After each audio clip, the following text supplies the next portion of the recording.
이제 증산도 상식문화연구소 제32차 콜로퀴움을 시작하도록 하겠습니다. 오늘 주제는 이종호 박사님을 모시고 아틸라와 한민족에 관련된 내용을 이제 듣도록 하겠습니다. 독일의 한 방송사가 잃어버린 고리 찾기라는 테마로 집중적으로 취재한 적도 있다라고 이제 들었습니다. 아마 게르만 민족의 대이동을 촉발케 한 훈족, 그리고 그 훈족 중에서도 세계적으로 가장 잘 알려진 사람, 그러나 이제 우리 한국 사람들에게는 비교적 생소한 로마 제국의 정복자 아틸라에 관한 이 내용입니다. 어떻게 본다면은 우리 고대사의 미스테리 아니면은 이제 이 동서 문명이라고 이제 보셔도 좋고요. 이 동서양 간의 잃어버린 고리를 찾는 그런 퍼즐을 맞추어가는 그런 시간이 될 것 같습니다. 그럼 이제 선생님을 모시고 오늘 주제인 아틸라와 한민족에 대한 이야기를 들어보도록 하겠습니다. 좀 박수로 환영해 주시기 바랍니다. 로마 제국의 정복자 아틸라와 한민족 하는데 여기에 보면 현재로 세계에서 가장 아름답다고 그렇게 알려진 독일 쾌센에 있는 노이슈반슈타인인데 이 노이슈반슈타인이 아틸라하고 본격적으로 관련이 됩니다. 그래서 표지에다 쏙 넣었죠. 이 그림도 보시면 아시겠지만 저것이 디즈니 월드의 로고의 모델입니다. 이해가 이제 되실 걸로 보고요. 그래서 이제 본격적으로 하면 황금보검인데 여기서 보시면 현재 우리나라에 보물 635호인데 세계 최고의 보물이 있습니다. 말하자면 칼이죠. 저 칼만 보시기만 해도 그러는데 기본적으로 저기 베노에 메살라가 베노가 이제 칼을 주잖아요. 선물로 주는데 바로 그런 류의 칼입니다. 이렇게 하고 세계 최고의 보물이 있는데 이것이 어디서 발견이 됐느냐면 경주에 있는 대릉원에서 나왔어요. 대릉원 그러니까 우리 적성목가 분 있는 데서 대릉원은 아닙니다. 그러니까 대릉원 인근에 있는 적성목가군에서 나왔는데 이거의 제작지가 경주였으면 얼마나 좋겠습니까만은 그것이 로마의 트라키아 지방에서 4세기서부터 5세기에 만들어진 거죠. 그랬는데 여기서 보시면 우측에 확대된 거로 보면 저 상단부에 삼태국이 있습니다. 그 삼태국이 있는데 정말 저 특이한 경우입니다. 이 삼태국이라는 건 워낙 켈트족이 이 트라키아에 있었기 때문에 그쪽에 지금 켈트가 세계적으로 많이 나가 있는데 스코틀랜드도 켈트입니다. 그래서 거기도 삼태국이 나옵니다. 그랬는데 이 삼태국 중에서 이와 같은 형태 나온 거는 이것이 삼태국이라는 내용을 제작한 사람이 알고 있었다는 뜻입니다. 그거는 이와 같은 것에 이제 문제가 얘기가 되면 여기 대릉원에서 나온 거고요. 여기서 보시면 신라에서부터 나온 것이 8,000km 정도가 되는 데에서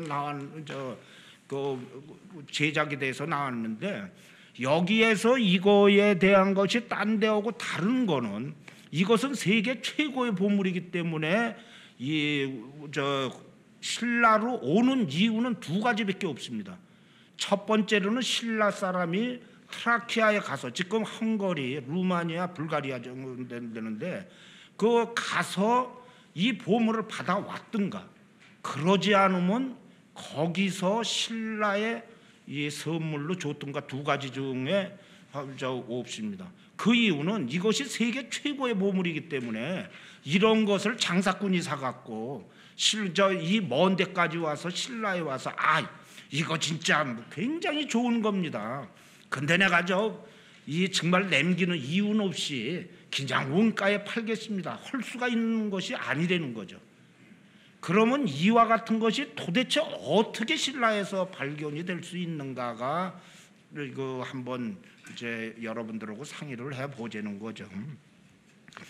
이 황금보검에 관한 것이 보시면 이게 국립박물관에서 황금보금 전올 때 보면 저 북방에서부터 해갖고 초원로루에서 몇 개가 그런 것이 발견이 됩니다. 그래서 이제 그 북방 초원이고 뭐 이런 데에서 발견이 되는데, 여기에서 이 비밀이 황금보금이 한국에 온 그런 과정 중에서 비밀이 지금 경주에 지하실에 있는 문무대왕비하고 연결이 된다는 거죠. 그래서 이것이 그 황금보금하고 그 찾는 것이 우리나라의 미스테리 중에서 미스테리를 찾는 거의 한 단편이다. 그래서 이제 그 문무대왕비서부터 이제 설명을 드리도록 하죠. 여기서 보시면 문무대왕비인데, 이것이 처음에는 저게 문무대왕비에서 중요성을 모르고 얼마 전까지 빨래판으로 썼습니다. 그래서 빨래판으로 쓰니까 그 옛날에 그 저 뭐 아줌마들이고 뭐 얼마나 그냥 화가 박박 나니까 잘 두들겨요. 그래갖고 이 글자가 하나도 없는 겁니다. 그랬는데 저게 다행하게도 탁본이 있어갖고 그것을 봤더니 문무대왕비를 지금 이제 저희들이 그 근원을 찾을 수 있는 건데, 이 신라하고 가야의 저기에 문무대왕비에 뭐라 그러냐, 신라의 그 김씨죠. 김수로하고 신라 선조하고 여기 뭐 김씨가 뭐 많은 분이 있겠지만, 그리고 가야의 김수로가 문무대왕의 자기 선조라고 써 있습니다. 그러니까 저 김수로하고 김알지는 뭐 저 동년에서 김알지가 형이고 그 다음에 김수로가 동생으로 돼 있습니다. 이것이 어디까지 걸려 올라가려면 약 기원전 한 150년 전으로 넘어가서 하무자의 시대로 넘어가는데, 그때의 그 진시 왕이 뭐 하고 이제 중국하고 그 다음에 뭐 잘 아시겠지만 흉노하고 대격돌을 합니다. 그러다가 그 대격돌을 하다가 어떤 적이라냐면, 흉노는 지금 얘기를 하는 것이 흉노의 오랑캐가 아니라 당시에 중국보다 3배가 큰 제국입니다. 그거를 반드시 이해를 하셔야 되는데, 흉노가 그 국가의 제국의 이름인데 중국보다 3배가 큰 적입니다. 그래서 이 북방에서부터 흉노의 그 강력한 것이 되는 이유는 아주 간단합니다. 이 북방적이 올 때면 보통 한 10년마다 이렇게 아주 기근이 들고 그런다고 그래요. 그런다 그러면 농경민하고 이렇게 이제 이렇게 서로들 바뀌게 되는데, 예, 먹고 살게 이제 말하자면 기근이 들고 뭐 이러다가 보니까 솔창게 뭐 저 농경민족의 중국 쪽으로 뭐 좀 먹을 거가 있으니까 두들겨로 오는 거죠. 그때에 두들겨 오는데 흉노는 딴 데하고 달리 말하고 이런 걸로 해서 유목민이기 때문에 말 타갖고 조직적으로 내려오면 됩니다. 이렇게 내려오면 되니까 기본적으로 기마부대에서는 조직만 있으면 되는 거죠. 이럴 때에 흉노에서 그 묵특이 되는 아주 그 말하자면 그 이제 제국의 황제가 이제 나오는데, 뒤에 이제 쭈루룩 얘기를 좀 드리겠습니다. 이 묵특하고 진시황되고 이렇게 갖고 엉망진창으로 세울 때 백전백패 오는 데가 흉노가 아니라 중국입니다. 그래 갖고 이때에 어떻게 저기를 넣느냐면, 그 진시황이 멸망이 되자마자 한 고조가 나와서 흉노가 문제가 될 걸로 아니까, 그러니까 흉노를 건방지게 먼저 치러 갑니다. 한 30만 명을 동원해서요. 그랬는데 흉노에서 그 백등산에서 완전히 포위를 합니다. 그 한 고조를, 이것이 유명한 백등산 전투인데, 그 포위를 해갖고 이 한 나라가 전멸할 지경이 됩니다. 이 전멸할 지경이 됐을 때에 아주 재미있는 얘기가 나와요. 그때에 가장 재미있는 게 그 흉노의 선우인데, 선우라는 게 이제 황제입니다. 황제가 이렇게 포위를 이제 그 고조가 포위가 되니까, 그러니까 뭐 하느냐면 고조의 그 이제 그 측근이 뭐래요? 흉노의 그 이제 왕비죠. 왕비가 알지인데 그 알지한테 찾아갑니다. 그 찾아가면서 뭐라고 얘기를 하느냐면 당신이 잘 알겠지만 이 묵특이라는 사람이 얼마나 여자를 좋아하냐. 그런데 중국은 당신의 100배 더 미인들이 수없이 깔렸다. 그래서 한나라를 박살나면 니는 낙동강의 오리알이 된다. 그러니까 이 한고조를 살려주라. 그러니까 그 알지가 들어볼 때 그건 맞거든. 묵투기라는 사람이 뭐 그냥 뭐 저 여자를 얼마나 저 흉노들이 좋아하니까 그거 말은 맞다. 그래갖고 왕창 돈을 받고 그 다음에 사인을 합니다. 뭐 휴전협정은 해이죠.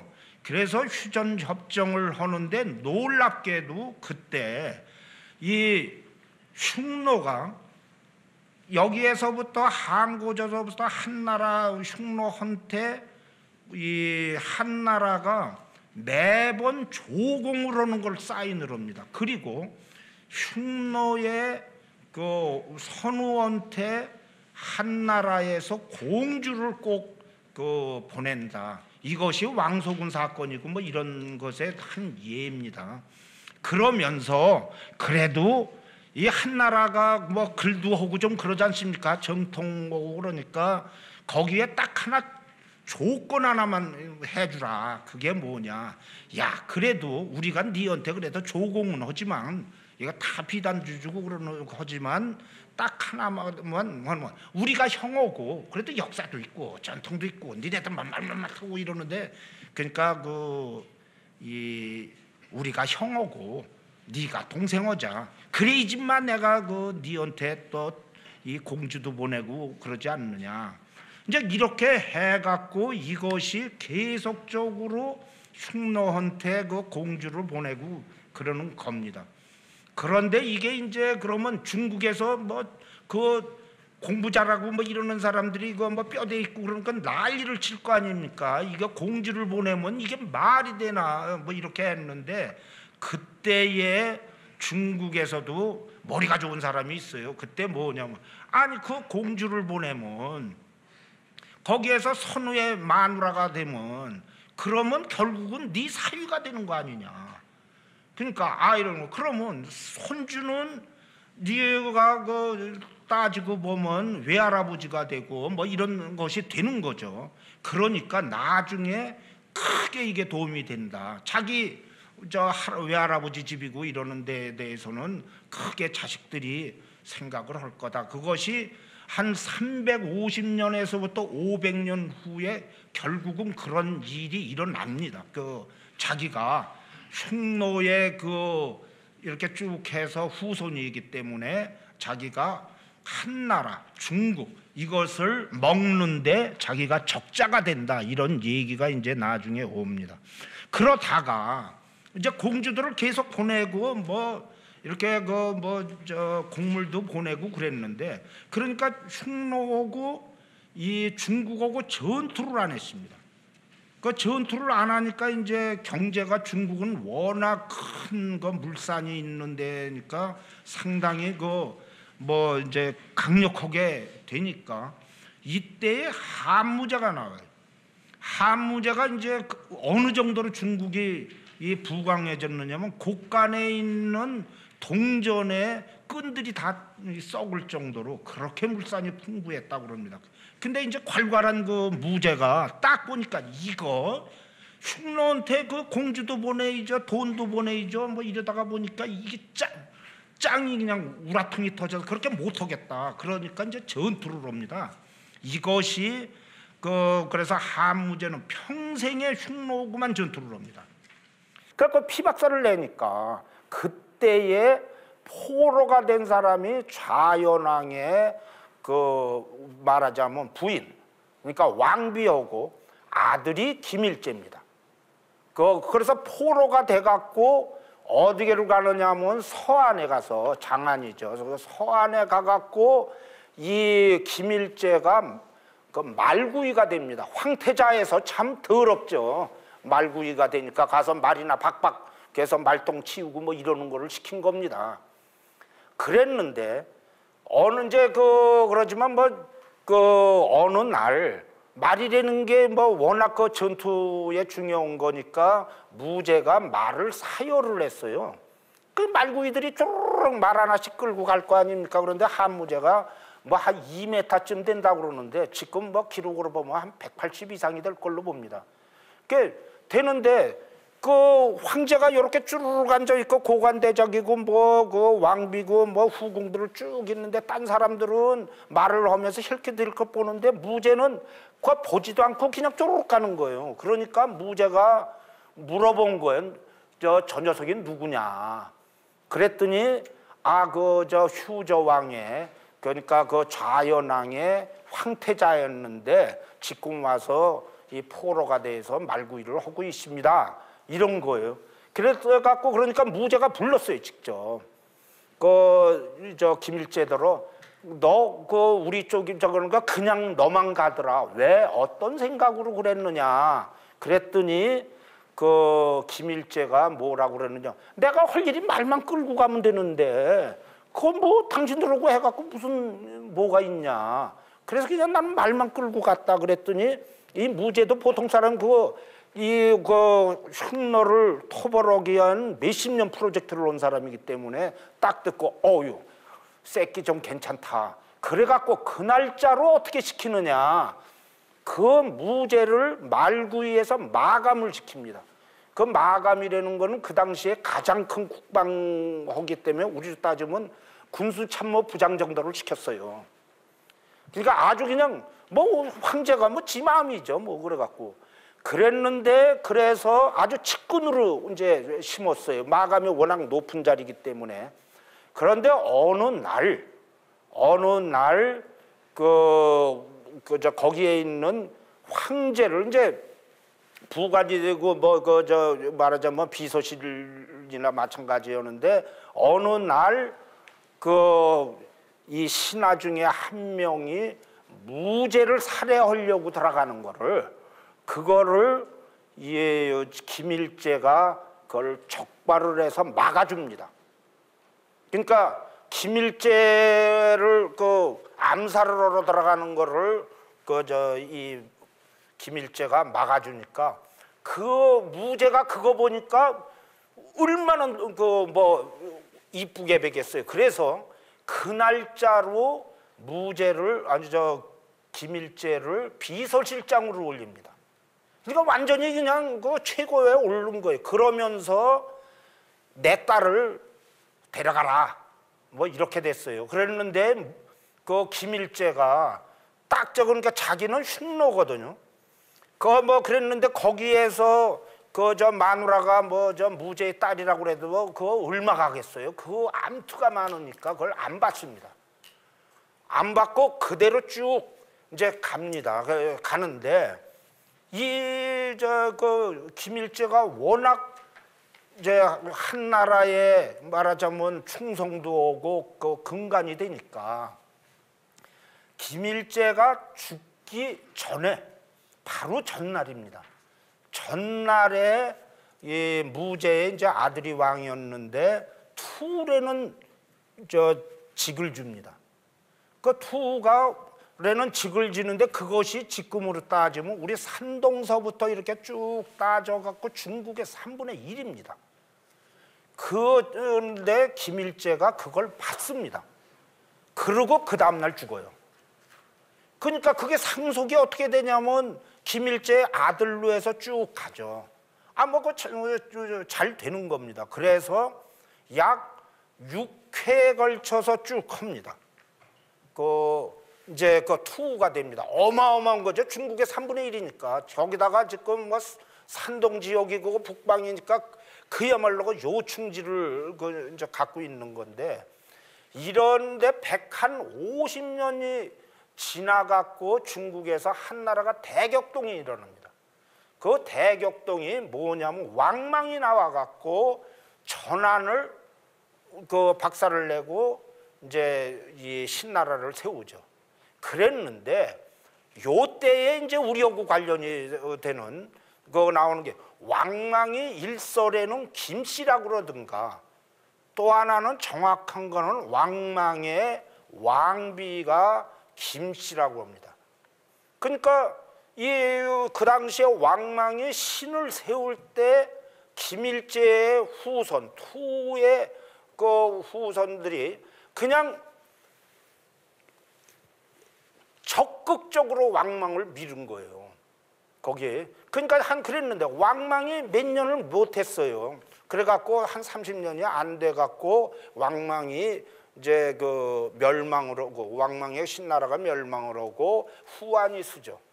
이러다가 보니까 후한에 강무제가 들어와갖고 김씨만 생각하면 이가 갈린다고 그래갖고 그냥 피박살을 냅니다. 이때에 그 당시에 그러니까 피박살 나니까 그때에 누구냐면 그 김일제의 후손이 7대 후손이 김할지하고 김수로라는 겁니다. 그때의 한무제가 김일제한테 아이고 이쁜 자식 하면서 그때 김씨라는 이름을 줍니다. 그래갖고 김씨를 그래서 사성을 하는 거죠. 그래갖고 중국에서는 지금도 전 세계의 모든 김씨를 김일제 후손으로 봅니다. 그래서 저쪽에 보면 그 아래측에 있는 것이 저 한무제 능인데 이 한무제 능에 배총이 되어 있습니다. 위에가 김일제의 능입니다.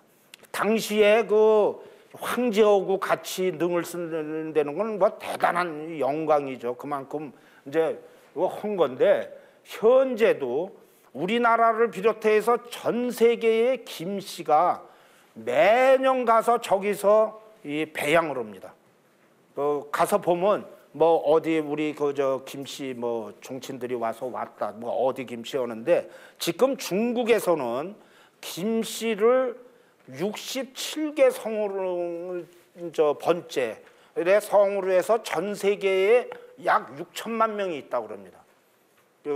그렇게 그래서 중국에서는 뭐라고 그러냐면 김일성이나 뭐 김정일이나 김대중이나 김영삼이나 뭐 김정필 모두 김씨를 보고 있습니다.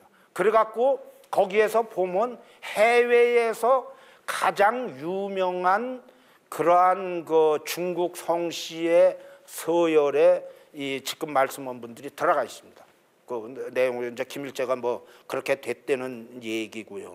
그런 다음에 좌우간 그 왕망 때 피박살 나갖고 우측으로 왔는데 김수로는 그거는 가야를 해갖고 힘이 세갖고 곧바로 가야를 건설을 했고 그래 반면에 김할지는 그 신라의 뭐 원래 그 토속들이 이제 좀 센 것 같아요. 그래서 세갖고 바로 왕이 못 되고 7대 후손이 되는 미천왕이 드디어 왕이 됩니다.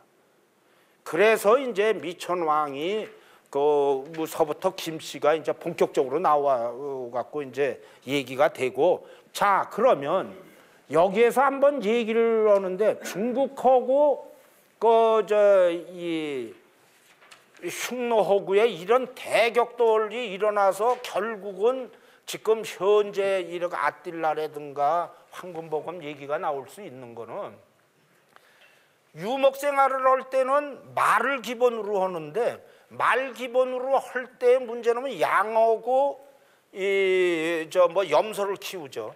염소를 키우는데 염소하고 그 양이 이 사람 말을 못 알아들어요. 그 양을 키우는데 야 자식아 일로 와. 그러니까 줄 서. 그리고 들어가. 이게 말이 됩니까? 그 말이 잘 안 되죠. 그러니까 그거를 갖다가 할 수 있는 방법이 우선 개를 키웁니다. 그래서 개가 왕왕왕왕 해갖고 이렇게 몰아놓으면 이때 사람이 말로 이렇게 조종을 합니다. 그래서 그 큰 틀을 대는데 그러면 사람이 그 말로 타고 하는 사람들이 그 사람들이 이동을 할 때에 그 이동을 조직화하면 대형 사건이 터지죠. 이게 군대가 되는 거죠.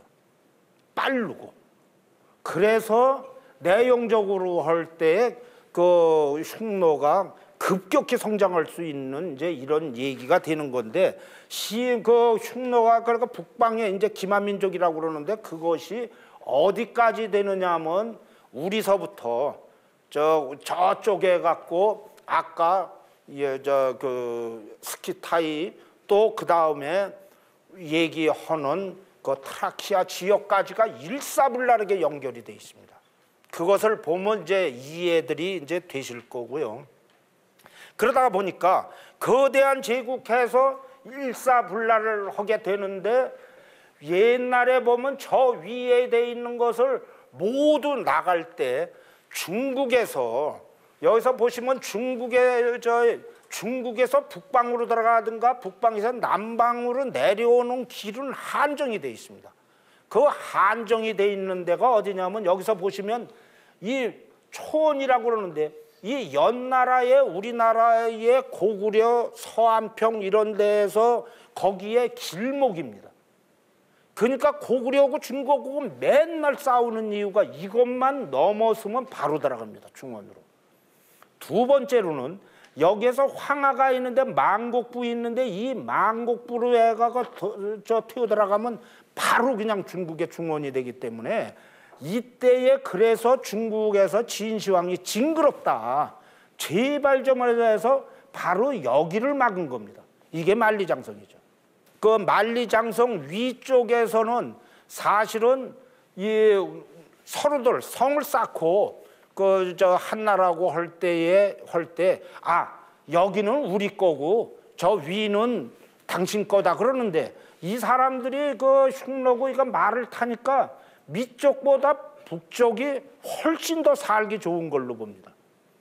그런데 375년에 중국 그 서유럽에 전혀 예상하지 못한 이런 아주 그 엄청난 일이 일어났는데 갑자기 훈이라고 알려준 사람이 그 대부족이 이쪽에 게르만 민족 있는 데를 두들겼어요.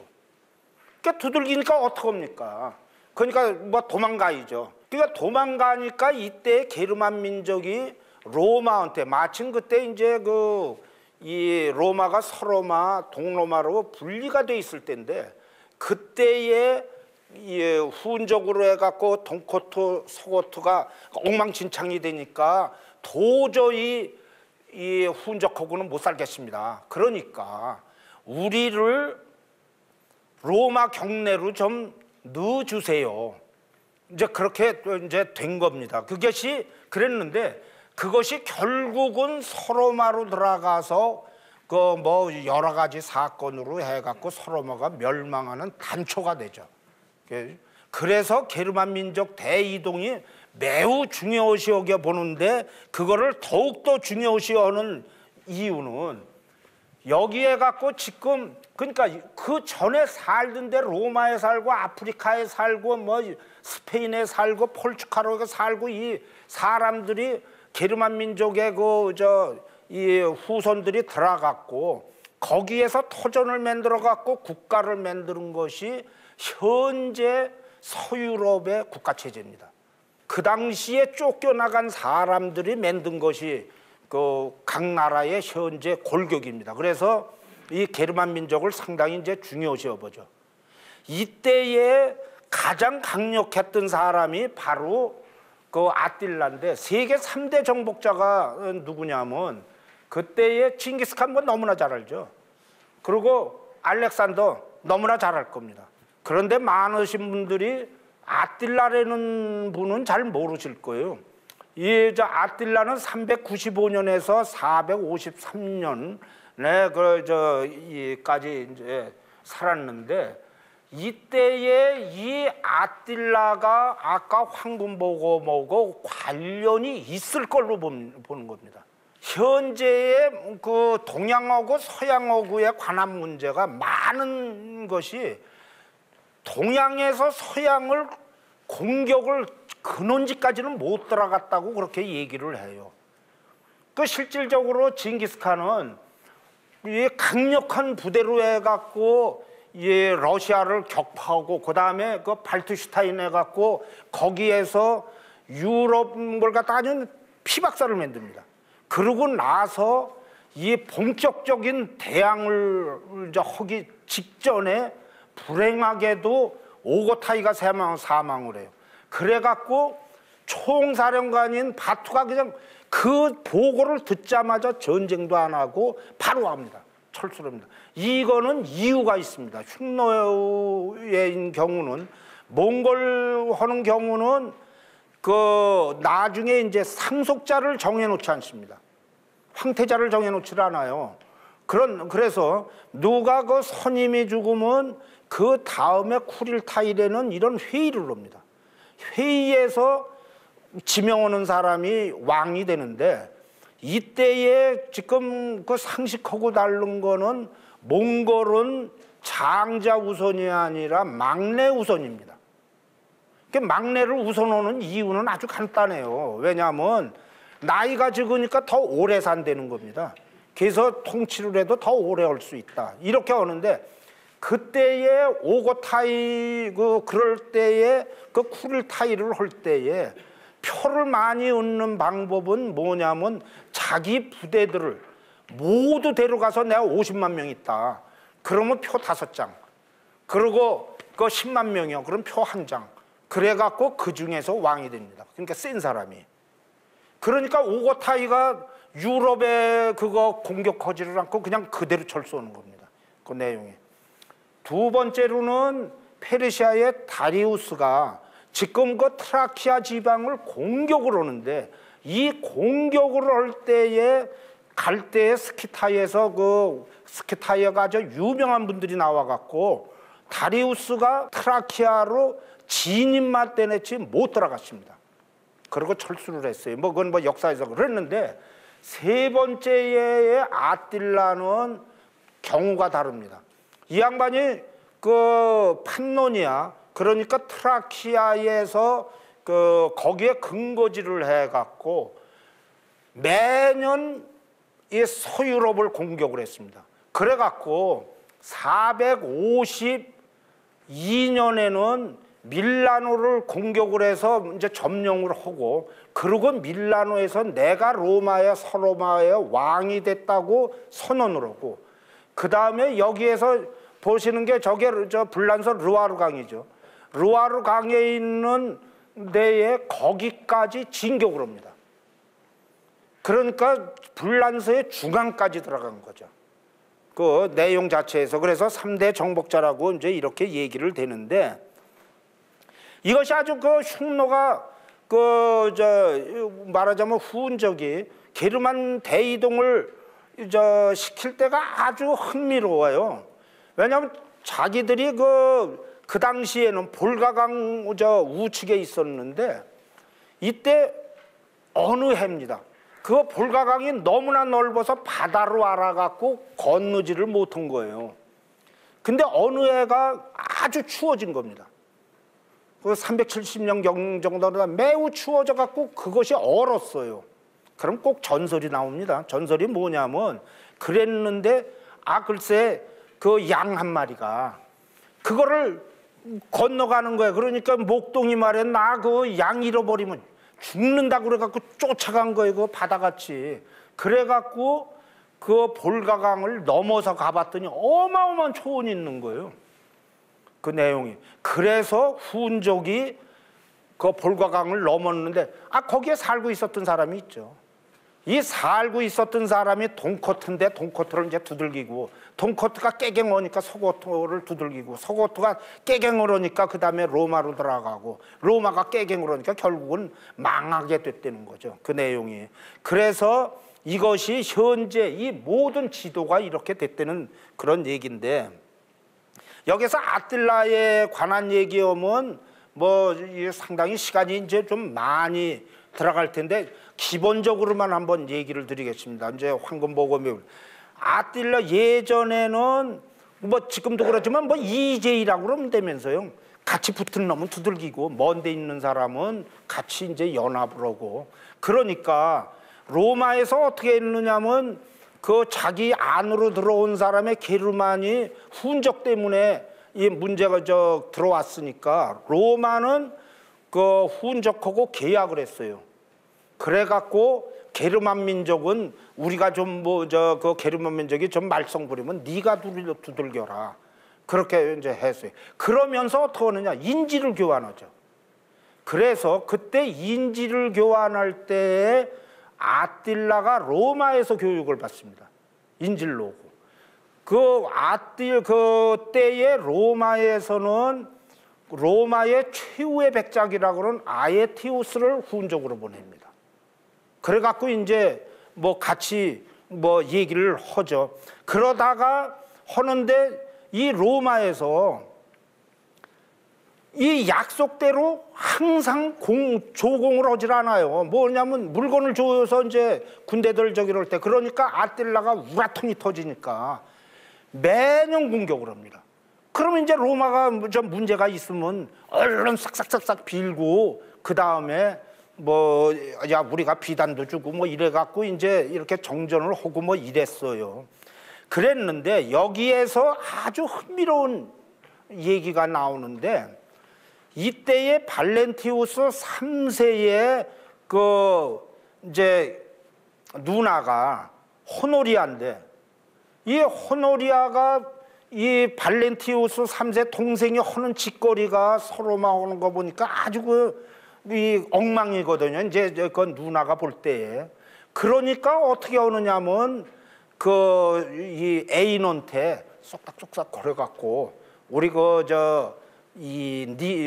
발렌티우스 내 동생을 죽여라. 그럼 네가 황제가 될 거 아니냐 이랬어요. 그러니까 그랬는데 그게 탈로가 났어요. 그 탈로가 나니까 이 뭐 발렌티우스가 누나긴 하지만 그냥 해갖고 이제 애인을 죽이고 수도원으로 보냈어요. 그 수도원으로 보냈는데 이 호노리아 공주가 수도원에서는 도저히 못 살겠다. 이제 소위 깨거리를 했는데 옛날에는 로마는 그 여자하고 남자가 그 상속이 똑같아요. 그랬는데 동생이 그 발렌티우스 3세가 황제지만 그 누나도 여황제로 해서 실권은 없지만 권한을 갖고 있었어요. 근데 이제 그 수도원으로 뭐 유폐를 시켰을 거 아니에요. 그런데 지가 그래도 여황제니까 어떻게 하느냐면 나 도저히 못 살겠다 그래갖고 아틸라한테 이 반지를 보냅니다. 그거는 반지를 보낼 때는 뭐느냐면 난 니하고 결혼을 할 테니까 여기 수도원에서 제발 좀 꺼내주라. 나 여기서 못 살겠다. 그러는데 이제 호노리아하고 아틸라하고 같이 그 인지를 할 때 같이 지냈어요. 그러니까 아틸라가 뭐라고 이거 뭐 대박이죠. 그래서 뭐냐면 호노리아한테 나는 그 후궁도 많고 마누라도 무지하게 많다. 그래도 네가 오겠느냐 그랬더니 그 은혜만 주면 야스요. 그러니까 아틸라가 내가 그러면 진짜로 너 받아주마. 그러고서 서로 막 그 발렌티우스 3세한테 뭐라고 얘기를 하냐면 이제 호노리아가 내 마누라가 되는데 그러면 그 상속에 의해서 로마 반을 달라. 왜냐면 워낙 그 상속권자니까 이제 반을 달라고 그래요. 근데 발렌티우스 3세도 그래서 서로마의 황제인데 얘 머리가 그거 통밖으로 굴려갈 거 아닙니까? 이렇게 딱 굴리더니 어떻게 했느냐? 그 호노리아를 딱 데려오다가 누구하고 결혼시킨 건지는 안 나오는데 결혼을 딱 시킨 다음에 이제 그 호노리아는 처녀가 아니다. 그래갖고만 너하고 결혼하지 못해 이랬어요. 이러다가 보니까 그냥 아틸라가 우라통이 터지죠. 이놈의 새끼 배신했다 이거죠. 서로마가. 그래서 서로마를 공격을 합니다. 그 대군을 동원해서 공격을 하는데 이때는 이제 그게 451년입니다. 451년에 대군을 공격을 하는데 로마에서도 이게 이제 그 전투가 최후의 전투가 될 줄 모르니까 이때에 로마에서는 그 후운족에서 인질로 있던 아에티우스를 총사령관으로 합니다. 그러니까 아에티우스하고 이 아틸라는 서로 아주 잘 알아요. 같이 그렇게 하니까 그래 갖고 이 아틸라가 30만 대군을 데리고 오고 로마도 30만으로 해갖고 어디서 하느냐면 그 불란사의 트로아에서 거기서 맞붙습니다. 30만 명이. 근데 맞붙는데 서로들 이 장단점을 잘 아니까 진지를 구축하지 않고 진격하다가 그냥 붙습니다. 그랬는데 지금 그 계산적으로 보면 30만 명, 그러니까 60만 명이 붙었는데 여기에 단 한 명도 부상자가 없이 30만 명이 그 이제 그 전사를 하는 거예요. 그러니까 포로를 안 잡은 거예요. 단 한 명도 없습니다. 그 당시에는 이 전투를 잘 아니까 이것이 그 유명한 살롱 전투로 해서 세계 15대 전투 중에 하나입니다. 그랬는데 이게 그 당시에 아틸라가 이겼다면 지금은 완전히 뭐였지만 무승부가 됩니다. 그래갖고 그 아틸라가 판노니아로 다시 철수를 하죠. 이때 그 심지어는 이런 얘기가 이제 아틸라하고 둘이 맞붙으니까 누가 이길지를 모르거든요.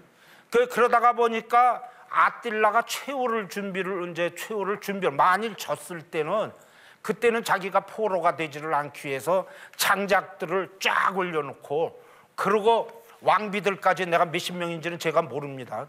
그 몇십 명인지라도 왕비들까지 딱 해서 최후를 준비를 했는데 뭐 무승부가 돼서 장닭더미로 올라가지는 않았죠.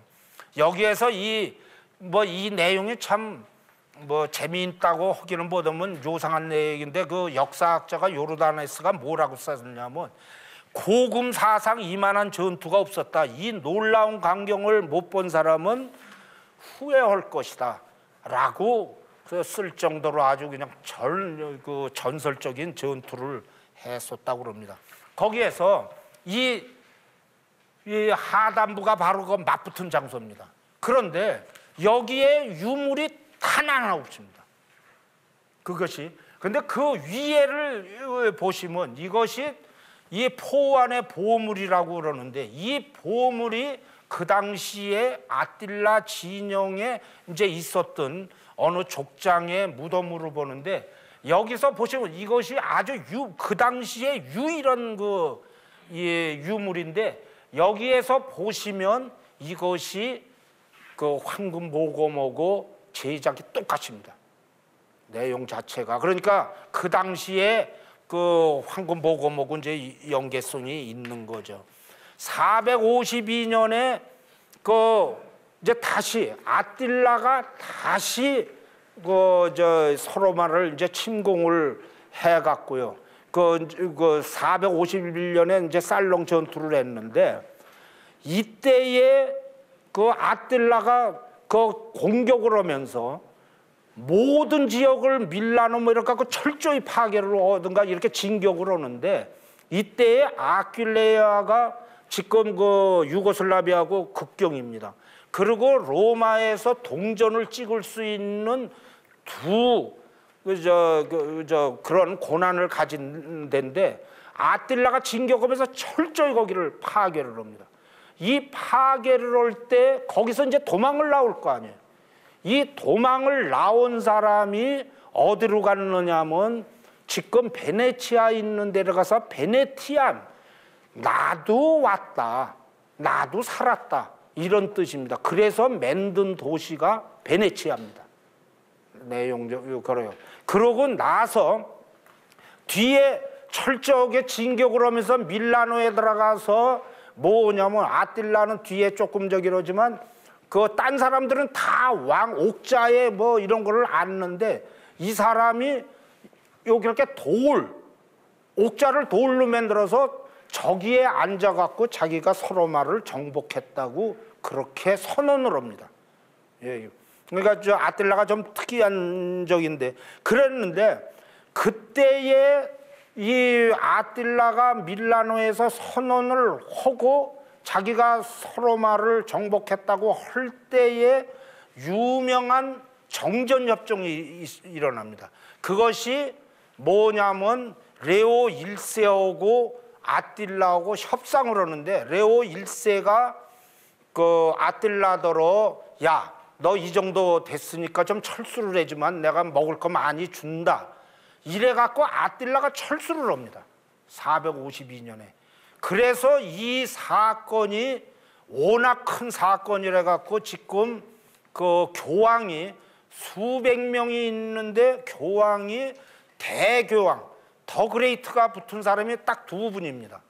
첫 번째 레오 1세고 그리고 또 한 분이 바오르입니다.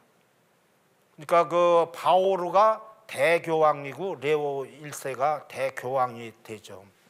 그랬는데 이때 재미있는 거는 아딜라가 협상을 할 때 말 위에서 나는 말에서 안 내린다. 그래갖고 말 위에서 얘기를 했다고 그 협상을 해갖고 이것이 그림으로 지금 어디에 있느냐면 바티칸의 라파엘이 그렸습니다. 그래서 이 바른 쪽에 이 그림이 지금 바티칸의 레오 1세가 라파엘이 그린 그림으로 있습니다. 그랬는데 여기서 이렇게 장사가 잘 되는데 후운적이고 뭐 이렇게 잘 되는데 아주 그냥 극적인 사건이 일어납니다.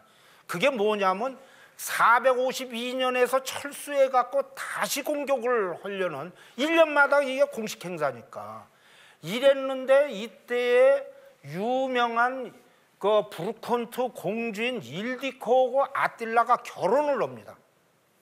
결혼을 하는데 그날 결혼식 하는 다음 날 아딜라가 죽어요. 그래서 이제 이게 뭐 여러 가지 뭐 얘기가 나오는데 이 얘기로는 아딜라가 그날 아주 유럽사에서는 빨간머리 공주인데 빨간머리 공주가 뭐 상당히 뭐 아름다웠나 보죠. 뭐 그래갖고 술을 너무나 많이 마셔갖고 질식사한 걸로 합니다. 이러다가 보니까 아딜라가 이 사망하는 순간에서 후운적은 그냥 완전히 끊어집니다. 그래갖고 후운적이 나중에 몇 년 안 돼갖고 완전히 그 유럽에서 이렇게 이제 철수가 되는 거죠. 그랬는데 여기에서 그 어떻게 됐느냐? 이 경우에서 이 아까 처음에 그 표지에서 노이슈반슈타인 성을 나왔는데 이 부르콘트 공주하고의 얘기가 니벨룽겐의 대서사시에 나옵니다. 여기에 니벨룽겐 그 노래에 아틸라가 에첼로 나오고 그 에첼로 한 것에서 노이슈반슈타인 성이 거기에 대한 모든 그림이 아틸라에 관한 얘기입니다. 그런 흔적들이 세계에서 가장 유명한 그 성에 된 거고요. 하여튼 이런 적이 돼갖고 후운적은 뭐냐면 일단 주력이 카스피의 북부로 해갖고 이제 그 러시아 쪽으로 해서 지금도 러시아 쪽에 따따르고 하는 사람들이 우리하고 비슷하다는 이유가 이런 예로 봅니다. 그 다음에 프랑스의 뚜루아 지방의 쿠르티솔에 가서 이 후운적의 후예가 있다고 그래갖고 제가 직접 찾아갔더니 못 찾겠더라고요. 그러니까 뭐 조금 더 전혀 그쪽에 있는 거 시장이고 이렇게 얘기를 했는데 그게 뭐 저 와전은 아니냐 뭐 그런 얘기를 하고요. 그 다음에 후운적이 그 마자르족하고 이렇게 같이 해갖고 헝거리인이 됐다. 그거는 지금도 이 헝거리 사람들이 자기들이 아틸라 후손이라고 합니다. 그 내용이 그런 얘기를 하고 그 다음에 에프탈린 페르시아의 제국을 뭐 정복한 거 오고 그 다음에 인도의 굽타 이 왕조가 후운족의 후예로 봅니다. 그 내용적으로 해갖고 지금도 라지푸트족이라고 그래갖고 인도에 있는 후운족의 후예라고 하는데 현재로는 힌두교로 개종을 해갖고 이 사람들이 그 크사트리아 계급이라고 합니다. 자, 그러면 아딜라가 지금 이 리더십인데 이와 같이 될 수 있었던 이유를 한번 얘기를 좀 해야죠. 아틸라가 성공의 비결이 뭐냐? 그 당시에 살롱 전투를 할 때 30만 명이 동원을 했는데 그때의 실제의 아틸라 그러니까 후운적은 10,000명밖에 안 됐다는 거예요. 그건 29만 명을 일사불란하게 이렇게 동원을 했다는데 이에서 비결이 있습니다. 뭐냐면 자기한테 복속을 하는 사람은 주는적으로 해갖고 친구 또는 동반자로 그래서 차별이 없습니다. 그렇게 하지를 않았다고 그래요. 그 다음에 아까도 본 적이려지만 지가 황제 중에 황제인데도 이 보통 사람들은 그 부하들이고 뭐 이런 사람들은 금식기를 쓰고 금으로 온 거를 다 아는데 이 양반은 꼭 나무 식기로 그리고 돌 의자에 앉고 그러고요. 그 다음에서 전투를 하는데 이 살롱 전투에 30만 명을 할 때도 제일 먼저 나간다는 거예요. 그러니까 뛰어가는데 뭐 총알같이 뛰어갔을 걸로 하는데 제일 먼저 뛰어가 갖고 첫 번째 전투한테 자기가 제일 먼저 칼을 적하고 붙는다. 아니요, 몸이 상당히 좋았는가 봐요. 그 다음에는 일반적으로 이렇게 삶하기가 어려운데 전리품을 모두 공정하게 나눴다는 거예요. 그러다가 보니까 아틸라 측에 백전백승하니까 그쪽에 가갖고 받아내는 게 좀 좋아요. 그러니까 잘 붙는 거죠. 그런 식으로요. 그래서 그랬는데 제가 좀 몇 가지 저기만 하겠습니다. 성공을 위해 지휘관이 반드시 똑똑할 필요는 없다. 그러나 승리를 위한 욕구, 임무에 대한 신념, 불굴의 용기는 반드시 가져라. 그 다음에 질문을 할 때 잘못한 질문을 하는 지휘관은 항상 잘못한 대답을 듣는다.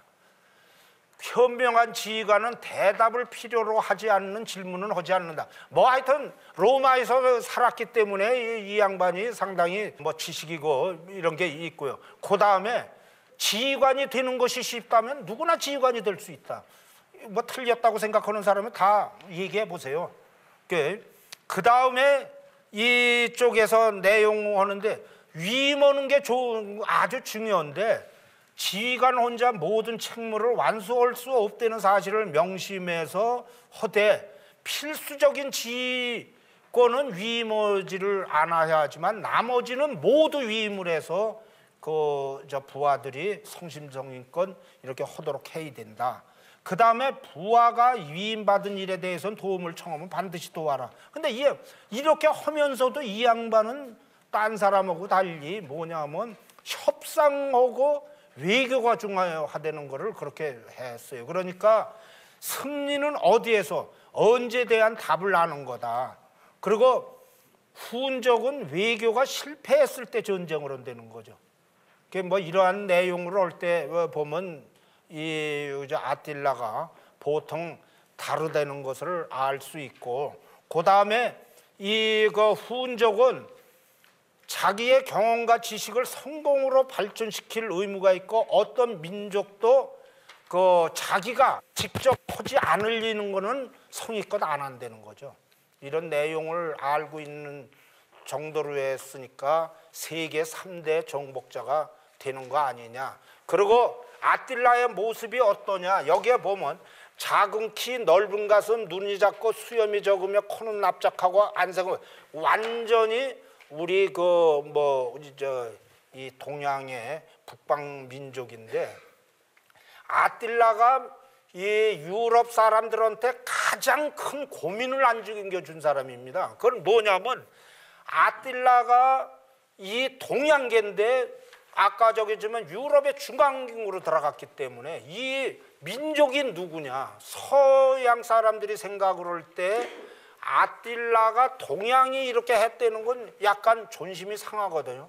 그래서 이것이 이 흉노는 몽골족하고 투르크족이에요. 투르크족은 이제 지금 터키 이쪽이 이제 되는데 거기에서 투르크족은 유럽 사람하고 유사합니다. 물론 그 동양어도 혼혈이 많이 돼서 그래서 아틸라를 돌골개로 분류를 했어요. 여태까지 그랬습니다. 그랬는데 이것이 프리스쿠스라는 사람이 쓴 거에 얘는 보면 뭐라고 돼 있느냐. 작은 키, 큰 머리, 단단한 체격, 거뭇한 얼굴, 눈이 가늘게 찢어졌고 코는 납작했으며 광대뼈가 튀어나왔고 구렛나룻이 절었다. 이렇게 프리스쿠스가 썼는데 그 다음에 많은 유럽 그 학자들이 뭐냐면 이 눈이 이렇게 딱 돼갖고 코가 크고 이렇게 해갖고 완전히 거꾸로 썼습니다. 말하자면 투르크족이 이걸 몽골족이 아니다 이렇게 했는데 그거를 다행하게도 여기 앞에 앉은 제가 찾아냈습니다. 그래갖고 이것이 그 유럽에 있는 상당히 많은 책을 해갖고 자료를 이제 찾아갖고 그 단어가 영어로 쓴 단어를 완전히 조작했다는 걸 알아냈죠. 대단히 제가 그 아틸라에 대해서 헌거에 대해서 그거 찾아낸 거를 아주 영광으로 생각을 하고 그리고 제가 한번 해볼 헌거에 대해서 어떤 면으로는 큰 그런 일을 한번 했다 이렇게 보고요. 아틸라의 전설이 상당히 많은데요. 아틸라는 헝거리인들이 훈족의 후예라고 그래서 그 승리의 상징이죠. 그래갖고 하늘을 보고 전투가 이렇게 되면 아틸라 3번만 오면 이긴답니다. 그것이 지금 헝거리의 기본입니다. 그 다음에 좌측 칼이요. 이 좌측 칼이 엑스칼리버입니다. 저것이 그 아도왕이고 거기에 원전입니다. 그 엑스칼리버. 그래서 헝거리고 할 때에 엑스칼리버를 찾는 사람이 왕이 되는 겁니다. 그것을 확보하는 사람이 그렇게 하고 그 다음에 드라큘라의 원전이 아틸라입니다. 드라큘라는 나중에 브람 스토커가 드라큘라 백작을 만들었는데 그 양반도 내용적으로 좀 브람 스토커가 쓴 드라큘라 백작보다 1000년이 앞서는 아틸라가 그 원전인데 그 이유는 간단합니다. 예전에 영화를 버전을 보면요. 드라큘라가 이렇게 딱 할 때 깨갱하는 것이 십자가하고 마늘을 하면 깨갱을 하거든요. 그런데 십자가는 이해가 가는데 훈족이 마늘을 먹었다는 겁니다. 그래서 마늘만 하면 깨갱을 한다는 겁니다. 아틸라의 드라큘라 이해를 하실 거고요. 그 다음에 아틸라 전설이 지금 딴테에서 신곡에 나오는데 이 딴테의 신곡 지옥 편에 아직 마지막 심판을 안 했지 않습니까? 그래서 지금 기다리고 있는데 지옥 편의 제1호가 아틸라입니다. 아직도 기다리고 있어요. 심판을 안 해갖고요. 그 다음에 계속적으로 봐서 아까도 말했지만 니벨룽겐의 노래고 하여튼 여러 이제 이 문학이라든가 예술에 한 거고 여기에서 아틸라에서 노이슈반슈타인하고 관한 거는 이 광기의 왕이라는 사람이 자기가 세계에서 최고의 아름다운 그러한 성을 짓겠다. 그래서 성만 짓다가 지금 자살을 했는지 살해를 당했는지 한 사람이 있는데 이 사람이 바그너의 오페라에 이렇게 반해갖고 그 바그너의 전설 혹은 니벨룽겐하고 그거를 이 노이슈반슈타인에 바로 모두 쓴 겁니다. 거기인데 그러는데 여기에서는 아틸라가 에첼러는데 상당히 지략이 있고 이런 사람으로 나옵니다. 에첼입니다. 그 다음에 제가 우측인데요. 처음에 제가 얘기를 하는데 바로 저 식당입니다. 저기 가갖고 하는데 하여튼 아틸라 밑에 있는 것이 그러고요. 유럽에 아틸라라고 해서 식당이 매우 많은데 이 뷔페식으로 해갖고 상당히 많이 가고 있습니다.